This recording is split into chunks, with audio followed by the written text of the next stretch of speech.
Eric, j'aurais une première question pour toi. En fait, ce que j'aimerais savoir, c'est à quoi sert exactement l'association des coachings du cœur? Aujourd'hui, on a des associations sur le logement, on a des tas d'associations qui existent et on n'en a pas sur le coaching. Pourquoi priver des bénéfices du coaching une population parce qu'elle n'a pas les moyens?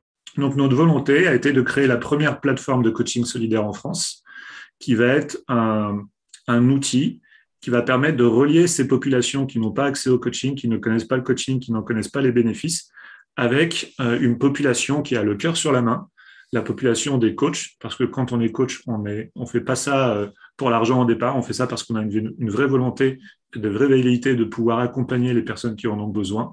Donc de relier ces populations qu'on appelle les plus démunies, mais même si c'est démunies temporaires, on n'a pas encore trouvé au sein de l'association le mot qui était juste et qui n'était pas discriminant, mais voilà, on comprend. Donc ces populations à faible revenu, qui n'ont pas accès au coaching, avec cette population qui a le cœur sur la main, pour pouvoir, voilà, et qui aimerait pouvoir aider aussi ces populations. Donc en fait, on a créé les coachings du cœur, c'est une espèce de portail qui va permettre de relier ces deux populations.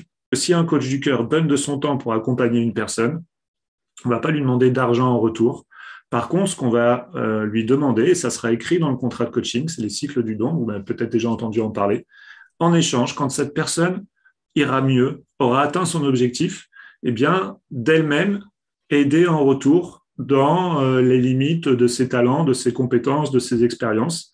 Et ça peut être juste du temps, passer quelques heures de temps en temps dans une bibliothèque pour aider dans un EHPAD ou dans un hôpital ou auprès d'une association locale.